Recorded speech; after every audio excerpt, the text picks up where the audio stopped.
بسم اللہ الرحمن الرحیم والذی جاء بالصدق وصدق به اولئک هم المتقون۔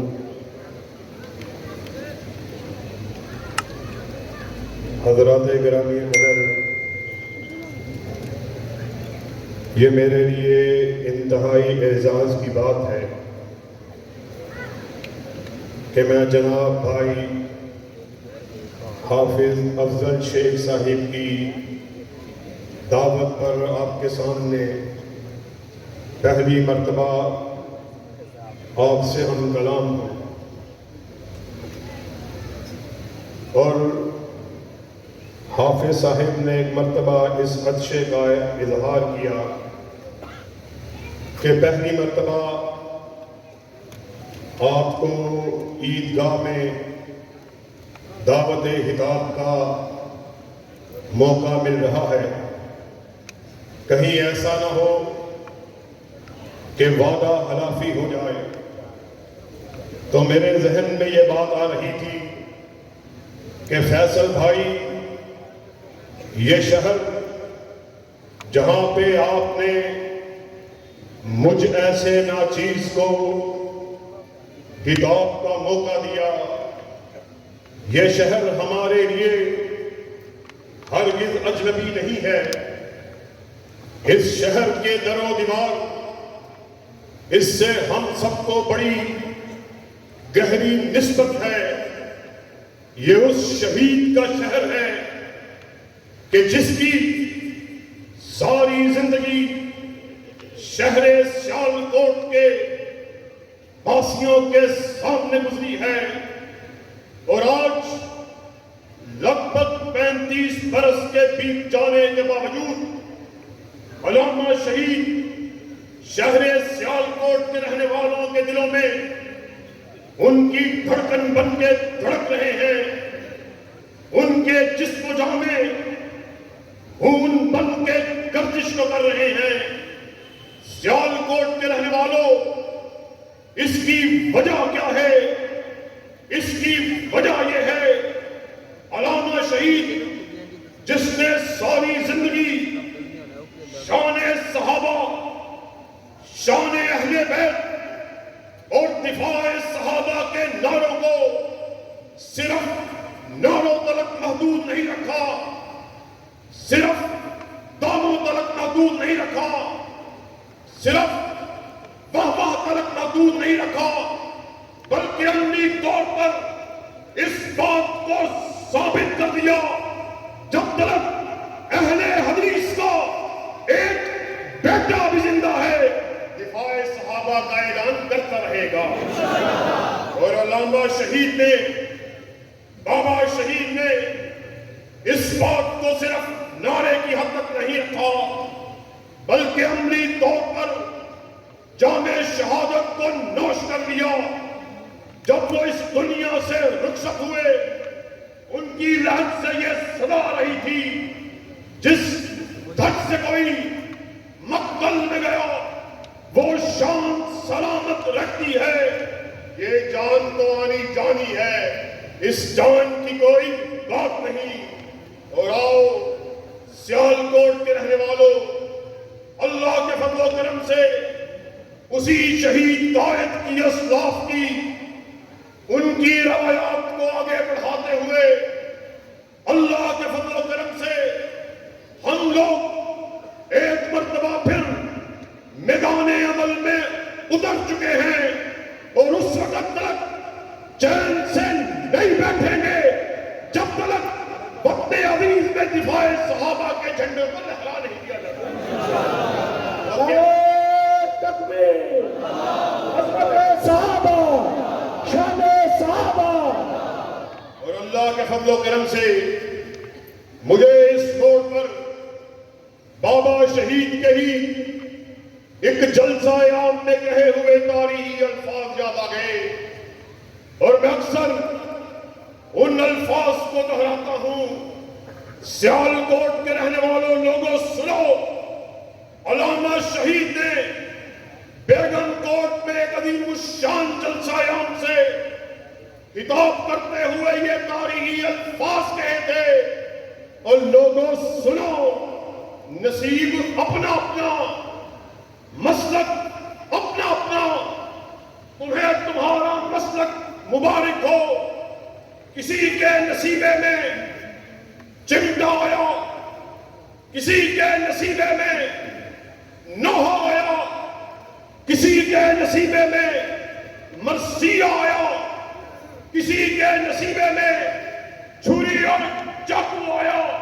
ہم وہ خوش نصیب ہیں، ہمارے نصیب میں یا رب کا قرآن آیا یا کالی کملی والے کا فرمان آیا ہے۔ نعرہ تکبیر، عظمت صحابہ، شان صحابہ۔ سنو، کل قیامت کا دن ہوگا اور تم آنا، ابو بکر کو گالیاں دیتے ہوئے آنا، عمر فاروق کو برا بھلا کہتے ہوئے آنا۔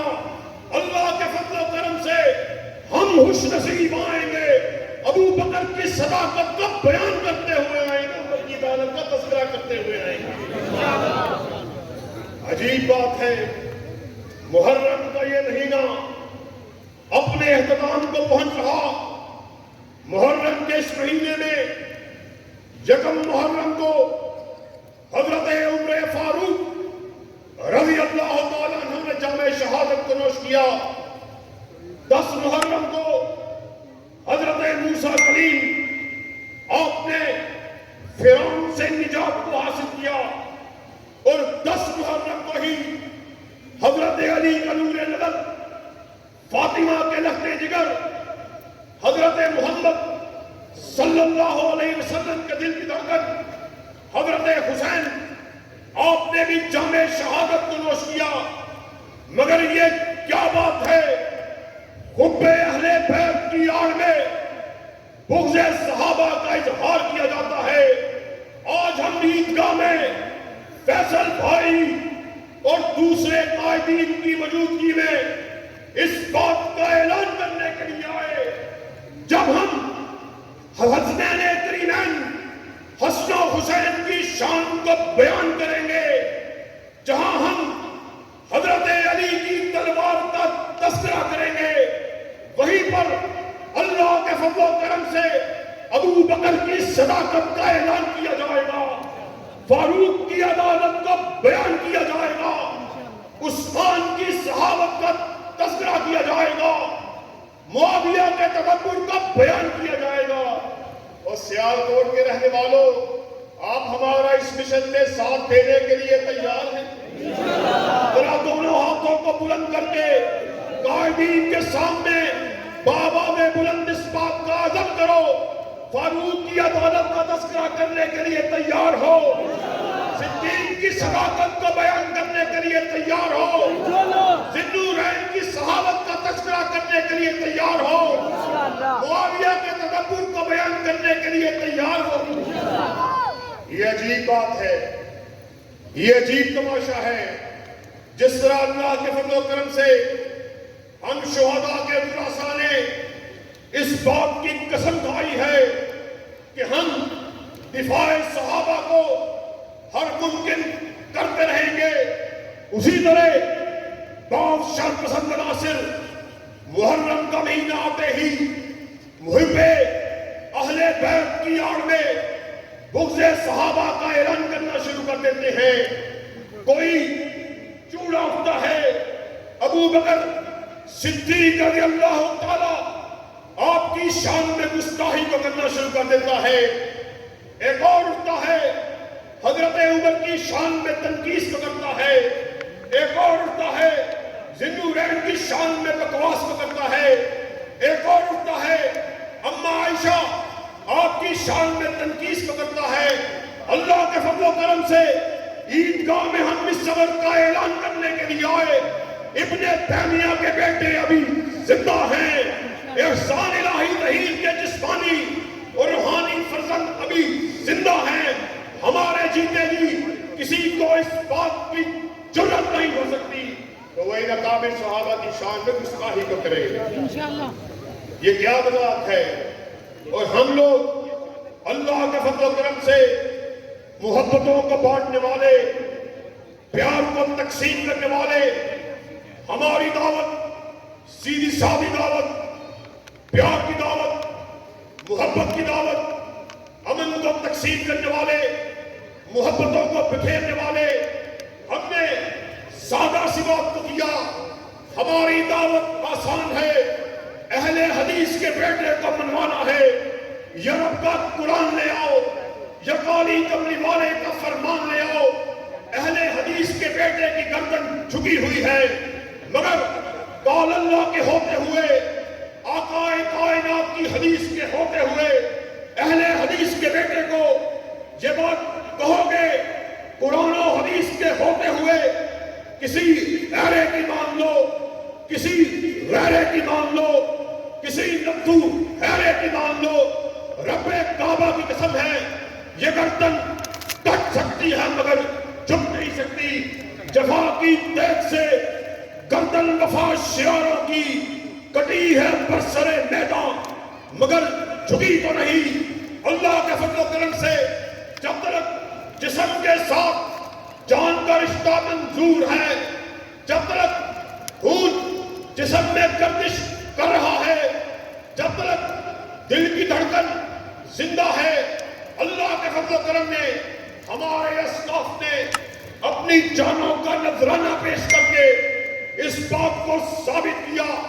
آج انہی شہداء کی روایات کو آگے بڑھاتے ہوئے تجدید علم کے لیے عیدگاہ میں اس نعرہ مستحیض کو لگانے کے لیے آئے۔ جب تک جسم میں جان موجود ہے دفاع صحابہ کو کرتے رہیں گے، اور صحابہ کے دفاع کے لیے تیار ہو۔ اب تم اس ابو بکر کی اہانت کو کرتے ہو جس کے بارے میں آمینہ کے لال حضرت محمد الرسول اللہ صلی اللہ علیہ وسلم نے فرمایا تھا میں نے ہر شخص کے احسانات کا بدلہ چکا دیا۔ ابو بکر تیرے احسانات کا بدلہ اللہ ہی چکائے گا۔ اور پھر وہ عمر جس کے بارے میں آپ کا ارشاد عالی ہے میرے بعد کوئی نبی ہوتا عمر ہوتا، وہ ذی النورین جس کو ایک موقع پر آقا کائنات نے 8 مرتبہ جنت کی بشارت دی، ہر دفعہ پوچھتے کون ہے جو اسلام کو بنا اسلحہ ساز و سامان اسلام کو سواریوں کی ضمانت دے، میں محمد اسے جنت کی بشارت دیتا ہوں۔ عثمان کھڑے ہوتے، آپ بیٹھنے کا اشارہ کرتے، پھر پوچھتے، عثمان دوسری مرتبہ کھڑے ہوئے، تیسری مرتبہ کھڑے ہوئے، چوتھی مرتبہ، چھٹی مرتبہ، ساتویں مرتبہ، آپ نے 8ویں مرتبہ پھر پوچھا کون ہے جو اسلام کو آج تمہارے مالوں کی ضرورت ہے، کون ہے جو اسلام کو 100 سواری بنا ساز و سامان دے۔ عثمان کھڑے ہوئے، آقا 100 اونٹ حاضر ہیں۔ نبی محترم اپنی نشست سے اٹھے، عثمان کے پاس پہنچے، سینے سے لگایا، قد یا عثمان، عثمان بس کر، آج کے بعد تو جو جی چاہے کر لے، اللہ نے تجھ پر جہنم کی آگ کو حرام کر دیا ہے۔ اور وہ معاویہ اس کی بات کو آپ کے سامنے رکھ رہا، سحری کا وقت ہے، آقا کائنات آپ کے اور میرے لیے دعا کر رہے، لوگوں آؤ بھلائی کی طرف آؤ، سحری کے کھانے کی طرف آؤ، برکت کی طرف آؤ۔ اور اسی موقع پہ کیا ارشاد فرمایا، اللہ معاویہ کو قرآن کا علم عطا فرمانا، اللہ آج اسے جہنم کی آگ سے بچانا۔ وہ معاویہ ہمارا ایمان ہے، ایک ایک صحابی جنتی ہے، وہ معاویہ جس کے بارے میں آمینہ کی لال اپنی لسان مبارک بات سے ارشاد فرما رہے، جس کے بارے میں اہل حدیث کا یہ عقیدہ ہے، ما ینطق عن الہوی ان ہوا الا وحی یوحی، ناطق وحی اپنی مرضی سے بولتا ہی نہیں، وہ جب بھی بات کرتا ہے رضا خدا بندی سے بات کر رہا ہے، آپ اس کے سامنے دعا کر رہے۔ اور اسی مہینے میں، اسی برس ایک لانتی، ایک لعین، جہلم کا چوڑا، جہلم کا مراسی، ملا جہلی بکواس کو کرتا ہے کہ ہم اس دور میں نہیں تھے۔ آپ جن لوگوں کا دفاع کرتے ہیں بارے میں کہہ رہا، حضرت معاویہ کے بارے میں کہہ رہا او اہل حدیثوں، جن اصحاب کا تم دفاع کرتے ہو، حضرت معاویہ کا، مغیرہ بن شعبہ کا، عمر بن العاص کا، جن کا تم دفاع کرتے ہو، معاذ اللہ وہ بھی اگر قبروں سے اٹھ کے آ جائیں، ہماری تلوار سے نہیں بچ سکتے۔ اب وہ ہماری تلوار سے تو بچ گئے مگر ہماری زبان سے نہیں بچ سکتے۔ شرم آتی ہے، بغیرتی کی انتہا ہے، لعنت ہے ہمارے ایسے جینے پر۔ ہم قانون کے ماننے والے، قائد پاکستان کو تسلیم کرنے والے، ہم احکام والا سے ان کے سامنے اپنے اس مطالبے کو رکھ چکے، ایف آئی آر کی اپلیکیشنوں کو جمع کروا چکے، مگر احکام والا ان کے کاموں پر جو تلک نہیں بھیگ رہی۔ اسی لیے ہم نے 23 مارچ کو چوک بیگم کوٹ میں اس جلسہ عام کو جو میں احتجاج کا نام دیا ہے، ہمارا نعرہ آج عیدگاہ میں بھی سن لو، اللہ کے فضل و کرم سے احسان الہی شہید کے بیٹے ابھی زندہ ہیں۔ ہمارے جیتے جی کوئی شخص اصحاب رسول کی شان میں گستاخی کر نہیں کر سکتا۔ ہمارا مطالبہ آئینی ہے، ہمارا مطالبہ قانونی ہے۔ فوراً سے پہلے اس جہنم کے کتے کا پٹا ڈالا جائے، قانون کو علمبرداری کی جائے، اس کو حوالات کے پیچھے پھینکا جائے، وگرنہ ہم اس بات کی آپ کو تنبیہ کیے دیتے ہیں، انشاءاللہ 23 کو چوک بیگم کوٹ میں دھرنا ہوگا، احتجاج ہوگا، ڈی آئی جی آفس کے باہر، ایس ایس پی کے آفس کے باہر۔ ہم اس وقت تک احتجاج کو جاری رکھیں گے جب تک آپ قانون کے علمبرداری کا اعلان نہیں کر دیتے۔ ساتھیوں، یہ کیا مذاق ہے کہ آج اصحاب رسول کی شان میں اہانت کو کیا جاتا ہے، ان کی شان میں گستاخی کو کیا جاتا ہے، اور ہمارے جیسا کوئی طالب علم کھڑا ہو کے یہ بات کرتا ہے قانون کو حرکت میں لے کے آؤ، ہمارے جذبات کو ٹھنڈا کرو، ان مجرموں کے خلاف ایف آئی آر کو کاٹا جائے، قانونی کارروائی کو کیا جائے، مگر احکام بالا کے کانوں پر چوب تلک نہیں رینگتی۔ اللہ کے فضل و کرم سے ہم یہاں پر ببانگ طلب اس بات کا اعلان کرنے کے لیے آئے، ہم ان شہداء کے وارث ہیں۔ موت کیا چیز ہے، موت کی کیا حقیقت ہے؟ کل نفس ذائقۃ الموت، ہر نفس نے موت کا مزہ چکھنا ہے۔ بابا شہید کہا کرتے تھے کوئی شخص گاڑی کے نیچے آ کے مر جائے، کوئی شخص ایکسیڈنٹ میں مر جائے، کسی موذی مرض میں مبتلا ہو کے مر جائے، تو کیا ہی خوش نصیبی ہے۔ موت ایسے عالم میں آئے کہ آپ رب کا قرآن پڑھ رہے ہوں، کالی کملی والے کا فرمان پڑھ رہے ہوں، دفاع صحابہ کے لیے میدان عمل میں ہو، دفاع ختم نبوت کے لیے عمل میں میدان میں موجود ہو، تو کیا سیالکوٹ کے رہنے والوں میدان عمل میں اترنے کے لیے تیار ہو؟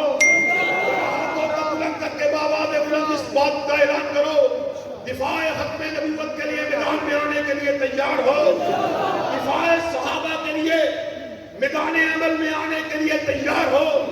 ایک عہد آپ نے ہم سے کیا، ایک عہد ہم قائدین کی موجودگی میں آپ سے کیے دیتے ہیں، خون دل دے کے دکھاریں گے، روح برگ گلاب ہم نے گلشن کے تحفظ کی قسم کھائی ہے، اور کوئی سیالکوٹی یہ نہ سمجھے وہ گلشن کسی کے باپ کا ہے، کسی کی بیٹی کا ہے، کسی ہمزادے کا ہے، کسی جاگیردار کا ہے، کسی چودھری اور وڈیرے کا ہے، بلکہ وہ گلشن وہ ہے جس کے دو ہی پھول ہیں، ایک عرش والے کا قرآن ہے، دوسرا کالی کملی والے کا فرمان ہے۔ واحد دعوانا ان الحمدللہ۔